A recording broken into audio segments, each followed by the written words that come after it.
Aşırı Zilhicce, daha-i haciyan 10 gün, hammalarizni shu kunlarda qurbonmidi, boshqa zikr va tasbihlarmidi, shularni aytishga mashg'ul bo'lganlarimizni dargohida qabul aylasin. Yana shunday kunlarni kelajak vaqtlarda sog' salomatlik bilan hammamiz a'zoul salomatlikda vatanimiz va davlatimiz tinchlik holda shunday ibodatlarni o'tkara borishimizni Allah barcha musulmonlarga nasib aylasin.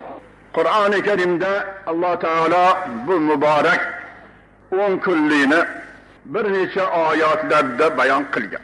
Ayniqsa sura-i Val Fajri, mana shu surada Alloh taolo qasam bilan shunday ulug' kunlar, ibodat kunlari, savoblari muzoafa bo'ladigan bir kunda to'g'ri keladigan bomdod namozimidi, boshqa ibodatlarmidi, hammasiga Alloh taolo qasamyod qilib, a'udhu billahi minash shaytonir rojim. Bismillahirrohmanirrohim.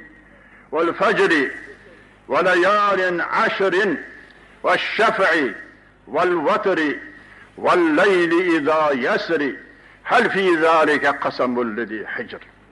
Alloh taolo fajriga qasamyod qiladi.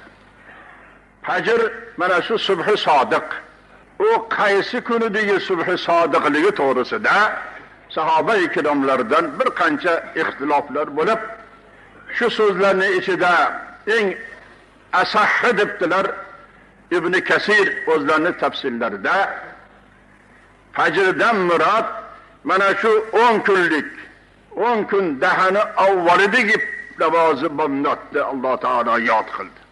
Ana shu bilan birga ham mana shu 10 kunni ham zikr qildi. Va layalin ashrin deb. Va shaf'i. Alloh taolo qasamni fajrga mana shu 10 kunga hamda shaf'dan murod butun mahluqot. Mahluqot hammasi shaf'. Nega? Shaf' degani juft degani. Dunyoda yaratilgan hamma insonlar, mahluqlar hammasi bir-biriga juft bilan paydo bo'ladi. Va min kulli shay'in xalaqna zawjayn la'allakum tadhakkarun. Hatto mahluqdan tashqari nabotot bo'lsin, qarang, jamoadot bo'lsin, shularni hammasini ham Alloh juft yaratgan. Hatto mana shu elektr bo'lsin, elektr ham to bir-biriga juft bo'lmasa, bularda yonish bo'lmaydi. Mana qudrat Parvardigor. Shuning uchun dunyoda yaratilgan hamma narsa juft bilan paydo bo'lgan. Odam va Havvo alayhissalom juft bo'ldilar.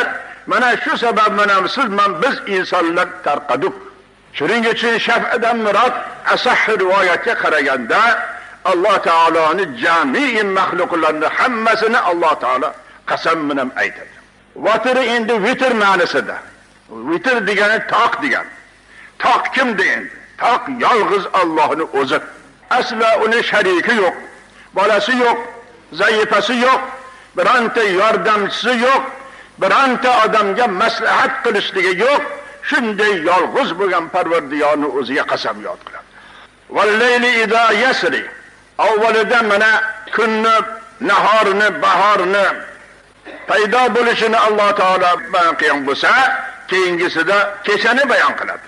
Qachon kecha mana kela boshlaydi, kunduzi keta boshlaydi. Qana kecha kelganda kunduzi qayoqda bo'ladi?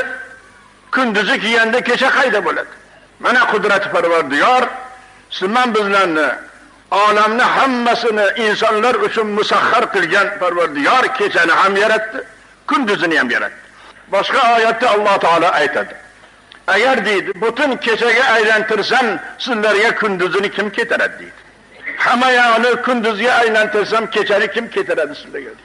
Mana shunday bo'ladigan bo'lsa, sizman biz ahli islom bu kunduzini paydo bo'lishiga, kechani paydo bo'lishiga qanday ulug' hikmatli ekanligiga nazar qilishimiz kerak.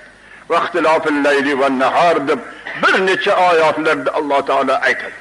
Qanaqa qilib bu kecha ketadi, kunduzi ketadi, kecha ketadi. Endi namozi bomdodni, fajrni Alloh taolo murod qilganlik sababini ikkinchi bir hadis sharif bilan nazarga olsak, Alloh taolo kechasi alohida bir guruh farishtalarni tushiradi yer yuziga. siz biz insonlarni jinlarni sharridan saqlash uchun. Bu farishtalar vazifani subh sodiq tomon bo'lganda tamom qiladilar. Bular endi osmonga urush qiladilar. Ana endi kunduz kundagi vazifaga boshqa guruh farishtalarni Alloh tushiradi. Ta'rujul malaikatu var ruhu ilayhi fi yawmin kana miqdaruhu 50000 sana.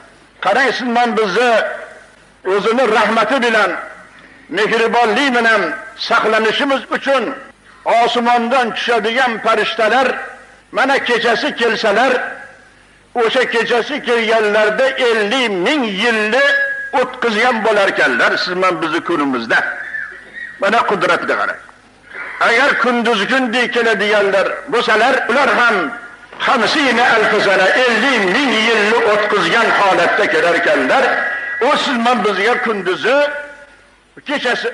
Lekin u endi o'shani kelishlarni e'tiborga olinsa, ularning kunlari, kechalari bizning kunimiz, kechamizni hisobga qilinganda 50 000 yil hisob bo'lar ekan. Ana Alloh taoloning qudratlari, bandalarga mehribonligi, uni olamni hammasiga tasarrufi, hech qaysimizni qilayotgan ishimizni zarrasi Alloh taologa baxtli emasligiga eng qudrati komilasi. Shuning uchun Alloh taolo fajrga, subh-i sodiqga qasam. Mana bu ibodat kunlarimiz bo'lgan 10 kun, buni ashir Zulhijja deymiz. Buni 10 kunni dahay hojiyon deb aytamiz.